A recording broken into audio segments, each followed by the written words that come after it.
سب کا السلام علیکم ورحمۃ اللہ وبرکاتہ۔ جلد از جلد کسی میں اپنے لیے محبت کی بے چینی پیدا کرنے کا وظیفہ 3 صورتوں میں پڑھا جا سکتا ہے۔ پہلی یہ کہ اگر آپ نے انہیں کہیں دیکھا ہے اور ان سے محبت ہو گئی ہے اور نکاح کرنا چاہتے ہیں لیکن ان کا نام بھی نہیں معلوم تو پھر یہ عمل کر لیں۔ دوسری یہ کہ آپ دونوں ایک دوسرے کو جانتے ہیں، محبت کرتے ہیں لیکن حالات کے مارے ہیں، یعنی آپ کے گھر والوں کی اس میں ناراضگی ہے جس کی وجہ سے آپ دونوں ہی شادی نہیں کر پا رہے ہیں، تو اس کے ذریعے آپ کا یہ کام انشاءاللہ ہوا سمجھ لو۔ تیسرا یہ کہ آپ دونوں ایک دوسرے سے محبت کرتے تھے لیکن اب سامنے والا آپ سے محبت نہیں کرتا یا آپ سے شادی کے لیے وہ بہانے بنا رہا ہے یا منع کر چکا ہے، تو پھر اب وہ ہاتھ ضرور بھرے گا انشاءاللہ۔ محبوب خود آپ کے آگے ہاتھ جوڑ کر اپنی غلطیوں کی معافی مانگے گا، آپ سے اظہار محبت بھی کرے گا اور آپ سے دور جانے کی بات پر مرنے کو تیار ہو جائے گا، لیکن کسی حال بھی آپ سے دوریاں برداشت نہیں کرے گا۔ جو بوائے فرینڈ گرل فرینڈ جیسے حرام رشتے رکھنا چاہتے ہیں وہ اس عمل کو قطعی نہیں پڑھیں گے۔ جب انسان دوسرے انسان کو یاد کرتا ہے، بھول نہیں پاتا ہے، تو ایسے میں اس کا جینا اور دشوار ہو جاتا ہے، اور وہ بھی عید جیسے تیوہار پر جو ہمارے لیے بہت ہی خاص دن ہے۔ لیکن تیوہار نہیں ہوتا جب تک کہ ہمارے ساتھ محبت کرنے والے نہ ہوں۔ ان کے بنا پورا دن اداسی میں اور ان کی یاد ہی میں گزرتا ہے۔ انشاءاللہ عید کے دن سے پہلے ہی آپ کو اس عمل کا اثر نظر آئے گا۔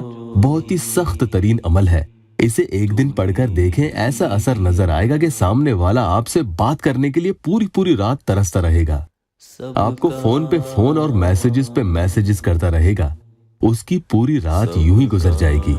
انشاءاللہ تا عمر آپ کو محبت سے جڑی تمام خوشیاں ملتی رہے گی اور آپ ایک خوشحال زندگی گزاریں گے۔ جو عید اپنے محبوب کے ساتھ منانا چاہتے ہیں وہ کم سے کم ایک بار اسے ضرور پڑھ کر دیکھیں، انشاءاللہ بہت فائدہ ہوگا۔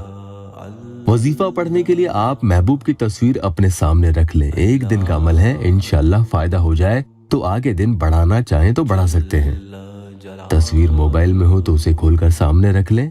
اسے شروع کرنے سے پہلے اس کی اجازت کے لیے چینل کو سبسکرائب ضرور کر لیں اور کمنٹ کے ذریعے اجازت لے لیں۔ اور لائک کرنے میں کیا جاتا ہے، وضو بنا کر ہی پڑھیں، ناپاکی میں نہیں پڑھیں، رات کے کسی پہر کر لیں کیونکہ پڑھنے میں کوئی خلل نہیں ہونی چاہیے۔ اب آپ کو اللہ کے یہ اسم مبارک یا قادرو یا قدیرو یا مقتدیرو 41 مرتبہ پڑھنے ہیں۔ اسے پڑھنے کے دوران تصویر میں اپنے محبوب کا چہرہ دیکھتے رہیں۔ یہ پڑھنے کے بعد 20 مرتبہ یا ودودو پڑھ لیں اور ان کا چہرہ دیکھتے جائیں۔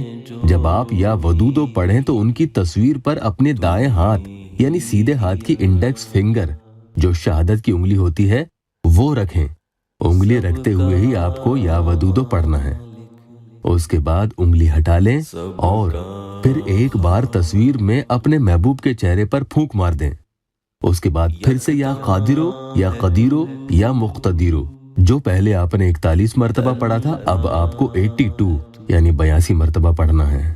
پڑھتے ہوئے اسی طرح سے تصویر میں محبوب کے چہرے کو دیکھتے جانا ہے۔ اس کے بعد پھر سے یا ودودو 20 مرتبہ پڑھ لیں اور یہ پڑھتے ہوئے ویسے ہی اپنے سیدھے ہاتھ کی شہادت کی انگلی ان کی تصویر پر رکھتے ہوئے پڑھیں۔ یا ودودو پورا پڑھ لیں تو اپنی انگلی وہاں سے ہٹا لیں اور تصویر پر ایک بار پھونک مار دیں۔ یہ عمل آپ کا مکمل ہو چکا ہے۔ اس کے بعد اللہ کی بارگاہ میں خوب عاجزی سے دعا کریں، انشاءاللہ آپ کے مسئلے حل ہو جائیں گے۔